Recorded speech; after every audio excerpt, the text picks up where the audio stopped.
দ্বীপ উপজেলা সন্দ্বীপ নিয়ে চট্টগ্রাম ৩ আসনে এবারও নির্বাচনের প্রধান আলোচনার বিষয় হয়ে উঠেছে সন্ত্রাস নিয়ন্ত্রণ। এছাড়া অনুন্নত এবং ঝুঁকিপূর্ণ যোগাযোগ ব্যবস্থা তো আছে। ভোটাররা বলছেন এবার এই আসনে মূল প্রতিদ্বন্দ্বী বিএনপি ও জামাত প্রার্থী। এই দুজনের মধ্যে যিনি সন্ত্রাস নিয়ন্ত্রণ করে দ্বীপবাসীর সমস্যা সমাধানের আস্থা অর্জন করতে পারবেন, জয়ের মালা পরবেন তিনি। সন্দ্বীপ থেকে ফিরে প্রণবেশ চক্রবর্তীর প্রতিবেদন, ছবি তুলেছেন বাবুন পাল।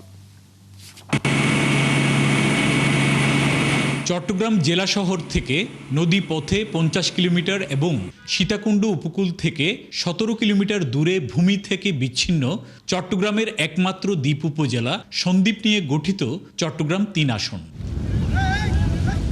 সন্দ্বীপের বাসিন্দাদের অন্যতম দুর্ভোগের নাম অনুন্নত নৌ যোগাযোগ। সি ট্রাক ও নিরাপদ নৌযানের অভাবে প্রতিদিন ঝুঁকি নিয়ে সাগর পারাপার এখানকার প্রতিদিনকার চিত্র। বর্ষায় এই ভোগান্তি বাড়ে বহুগুণ। নৌ পারাপারে আছে সিন্ডিকেটের দৌরাত্ম্য। এছাড়াও দ্বীপে আছে মাদক সন্ত্রাসের সমস্যা, দক্ষ ও প্রশিক্ষিত নার্স চিকিৎসকের সংকট ও চিকিৎসার ঝুঁকি। এসব সমস্যা সমাধানের নিশ্চয়তা চান দ্বীপের ভোটাররা। সন্দ্বীপে আমরা মাদক মুক্ত চাইতেছি, আমাদের সন্ত্রাস এখানে বেশি। আমরা চাই সন্ত্রাস মুক্ত, যে সন্ত্রাস মুক্ত করতে পারবে আমরা তাকে প্রতিনিধি করব। স্বাস্থ্যক্ষেত্রে যে সমস্যাগুলো আছে, তারপরে আমাদের যাতায়াত ব্যবস্থার অনেকগুলো সমস্যা আছে। এই সমস্যাগুলো যারা পূরণ করার জন্য আমাদেরকে ইস্তেহার দিবে, আমরা তাদেরকে বেছে নিব। আমরা ন্যায় নিষ্ঠা যোগ্য প্রার্থীকে ভোট দেব। প্রার্থীরাও এসব সমস্যা সমাধানের আশ্বাস নিয়ে যাচ্ছেন ভোটারদের কাছে। প্রার্থীদের মধ্যে এবার সবচেয়ে এগিয়ে আছেন ধানের শীষ ও দাঁড়িপাল্লা মার্কার প্রার্থী।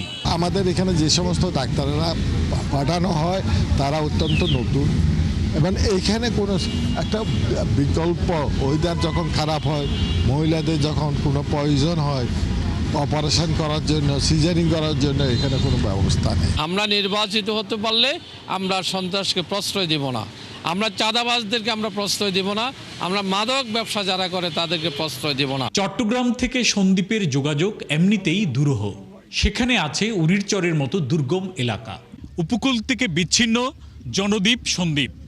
নির্বাচনকালীন সময়ে এখানে কোনো আইনশৃঙ্খলা পরিস্থিতির অবনতি হলে তাৎক্ষণিক কোনো বাহিনী এসে সমস্যার সমাধান করবে এটি সম্ভব নয়।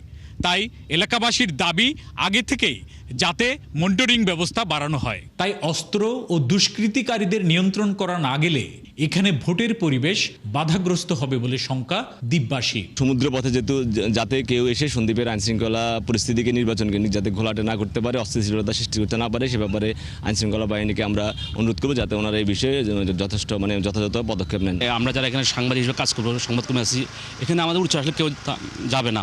সেক্ষেত্রে যদি কোনো সমস্যা হয় এটা আসলে আমাদের জন্য একটা বড় ঝুঁকির বিষয় হয়ে দাঁড়াবে। ত্রয়োদশ সংসদ নির্বাচনে চট্টগ্রাম ৩ সন্দ্বীপ আসনে ৮৩ কেন্দ্রে ৪৯০টি বুথে ভোট গ্রহণ হবে।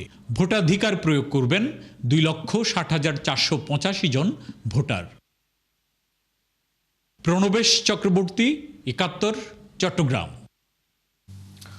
পটুয়াখালী জেলার সর্বদক্ষিণে বঙ্গোপসাগরের কোল ঘেঁষে অবস্থিত বিচ্ছিন্ন ও প্রাকৃতিক সৌন্দর্যে ঘেরা উপজেলা রাঙামালী। সারা দেশের মতো এই উপজেলাটিতেও জমজমাট নির্বাচনী প্রচার। সেখানকার নির্বাচনী আমেজ জানাতে আমাদের সাথে যুক্ত হচ্ছেন সহকর্মী কামরুল হাসান। কামরুল হাসান, রাঙামালীতে নির্বাচনী পরিস্থিতি কেমন দেখছেন এবং সেখানকার ভোটাররা গণভোট নিয়ে কতটা সচেতন বলে আপনি জেনেছেন?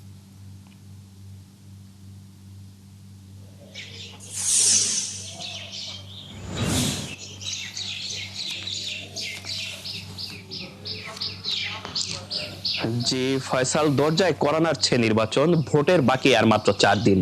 উৎসব মুখর পরিবেশে রাঙামালীতে প্রচারণা চলছে প্রার্থীদের। দেশের সর্বদক্ষিণের দ্বীপ উপজেলা রাঙামালীতে প্রচারণা চলছে। প্রার্থীদের যেমন প্রতিশ্রুতি রয়েছে, তেমনি ভোটারদেরও রয়েছে নানা প্রত্যাশা। এই প্রত্যাশা নিয়ে মুখর আসলে রাঙামালী। কিন্তু আপনি যেমনটি প্রশ্ন করছিলেন যে আসলে গণভোট নিয়ে এখনো মানুষের মধ্যে অস্পষ্টতা রয়েছে এবং সিদ্ধান্তহীনতা রয়েছে। হ্যাঁ ভোট দিলে কি হবে আর না ভোট দিলে কি প্রভাব পড়বে, এটি সম্পর্কে এখন পর্যন্ত পুরো পুরোপুরি স্পষ্ট নয় অনেক ভোটার। আমরা সাধারণ ভোটারদের সঙ্গে কথা বলেছি, তারা বলছেন যে সামাজিক যোগাযোগ মাধ্যম সহ বিভিন্ন মাধ্যমে তরুণ ভোটাররা এ সম্পর্কে প্রাথমিক ধারণা রাখলেও আসলে প্রান্তিক যে মানুষ রয়েছে এবং চরাঞ্চলের যে মানুষ রয়েছে তাদের এ সম্পর্কে তেমন কোনো ধারণা নেই গণভোট সম্পর্কে, যার কারণে এই গণভোট আসলে প্রয়োগের ক্ষেত্রে অনেকটি আসলে সিদ্ধান্তহীনতার মধ্যে তারা রয়েছেন।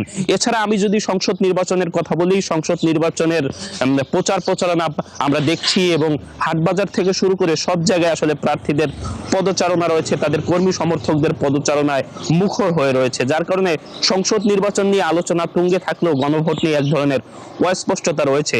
এই আসনে আসলে 4 জন প্রার্থী রয়েছেন, তার মধ্যে বিএনপি থেকে মনোনীত হয়েছেন এবিএম মোশাররফ হোসেন এবং ইসলামী আন্দোলন থেকে মনোনীত হয়েছেন মুস্তাফিজুর রহমান।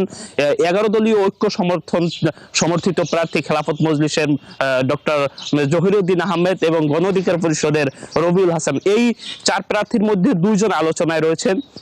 একজন হলেন বিএনপির মনোনীত প্রার্থী মোস্তাফিজুর রহমান, আরেকজন হচ্ছেন ইসলামী আন্দোলনের মোস্তাফিজুর রহমান এবং বিএনপির মনোনীত এবিএম মোশাররফ হোসেন। তাদের আলোচনায় তুঙ্গে রয়েছে এবং তাদের মধ্যে শক্ত প্রতিদ্বন্দ্বিতা হওয়ার আভাস দিচ্ছেন ভোটাররা। তারা বিভিন্ন প্রান্তে গিয়ে ভোটারদের কাছে ভোট প্রার্থনা করছেন, এমনটি কিন্তু প্রচার প্রচারণা আমরা লক্ষ্য করছি। কিন্তু এই যে গণভোট নিয়ে অস্পষ্টতা রয়েছে, এটি নিয়ে শঙ্কা প্রকাশ করছেন অনেকেই। কামরুল হাসান, খবর রাখতে থাকুন। দর্শক, আমাদের সাথে আমাদের সহকর্মী কামরুল হাসান যুক্ত ছিলেন। পটুয়াখালী যে সর্বদক্ষিণে যে রাঙাবালি, সেখানকার নির্বাচনী পরিস্থিতির ব্যাপারে আমরা বিস্তারিত জানছিলাম।